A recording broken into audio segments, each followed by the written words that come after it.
Bom, esse é o vídeo da dica de preenchimento dos notebooks. Você começa colocando o seu nome, a sua identidade aqui, o seu ID vai ser simplesmente o seu ID do Siga, por exemplo. Tá? Então dá o Shift Enter. Bom, e aqui você tem que criar uma função com esse nome aqui. Ele pede que seja assim e tem que ser do jeito que é pedido.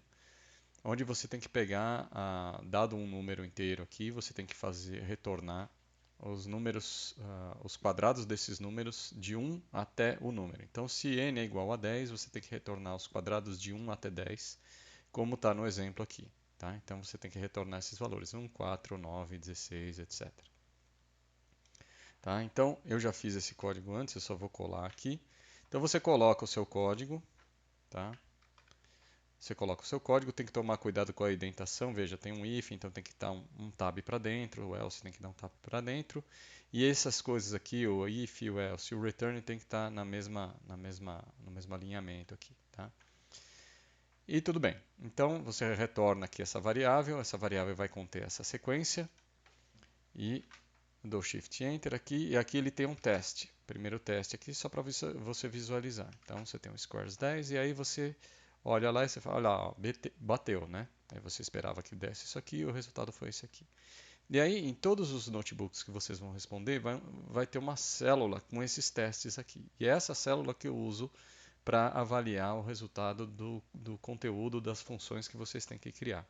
E ele testa esse conteúdo, o funcionamento dessa função em várias situações.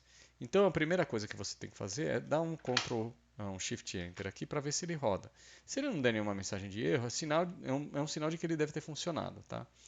Essa outra célula é um outro tipo de teste que ele faz para a função, mas é um teste para saber se você conseguiu fazer uma função computacionalmente robusta. Eu não estou interessado em fazer isso, porque eu não estou testando a sua habilidade de fazer uma célula, as suas habilidades de computação. Então eu não vai ter esse tipo de teste aqui.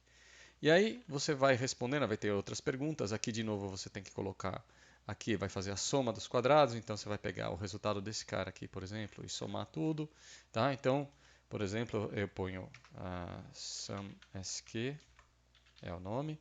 Ele vai ser o que? A soma do meu do meu quadrado. Mas quem é o meu quadrado? Eu tenho que definir quem é o meu quadrado aqui. O meu quadrado eu vou dar com o nome da própria célula que eu criei, da coisa que eu criei aqui, ó, squares, tá? Então eu posso usar o meu próprio squares. Eu ponho squares aqui, aí tem um n, tá? N, aí shift enter. Aí a soma de 1 até 10 tem que ser 385. Aí a gente vê se vai funcionar. Ah, faltou o return aqui. Peraí. Return SumSQ. Tá? E aí ele vai retornar 385. E aí quando eu tentar fazer ele passar pelo teste aqui, ele deve passar. E ele passou. Tá? Ele não deu nenhuma resposta. Aí de novo ele tem aqui uma outra coisa para testar se a sua função é computacionalmente eficiente, etc. E aí no final, quando você tiver respondido tudo, se ele passou todos esses testes dando o Shift Enter, então já é um sinal de que deve ter funcionado. Mas você pode fazer um último teste clicando nesse botão Validate aqui. Então, o seu notebook pode ter isso aqui, se você tiver instalado o, o plugin correto lá. Se você não tiver isso na sua máquina, a princípio não é necessário. Basta que você dê o Shift Enter aqui. Se ele rodar e não der mensagem de erro, você provavelmente está correto. Aí o que você vai fazer? Você pode dar o Validate, se você tiver, no Cocal que tem esse botão Validate. E aí você aperta esse Validate, depois que você tiver preenchido todas as células, você dá esse Validate e ele vai dar uma mensagem de que não teve problema nenhum. Nesse caso ele vai dar um erro. Olha, a primeira célula, esse primeiro teste aqui ele passou, que ele não está reclamando desse primeiro teste aqui que a gente fez. Ele está reclamando do segundo teste, do teste em que a gente vê se tem um raise error ou não.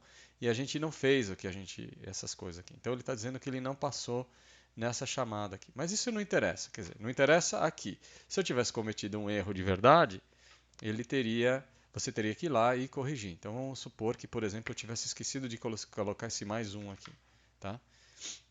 E aí ele vai fazer o teste. Aqui ele já daria o erro, tá vendo? Ele já daria um erro aqui, porque ele não faria. ah, ele não iria de 1 até 4. Tem alguma coisa errada aqui. Você já saberia que tem alguma coisa errada, você sabe que você pode testar. Se você fizer validate e tiver alguma coisa errada no validate, ele vai dar a mensagem. Ele vai dizer que naquele primeiro teste aqui, ele deu um erro nessa posição. Tá? Cadê? Aqui. Lá no começo, desculpa. Aqui. Primeiro teste ele já falhou. Então ele fala, olha, aqui falhou. No primeiro ele passou, no n igual a 1 ele passou, mas no n igual a 2 ele deu problema. Tá? Então você tem que ir lá e descobrir o que aconteceu. A gente sabe, porque eu coloquei o erro aqui.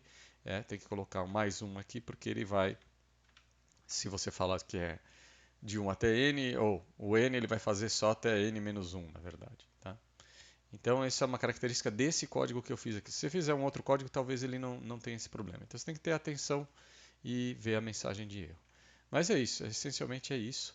E não tem muito mais, nada mais complicado do que isso.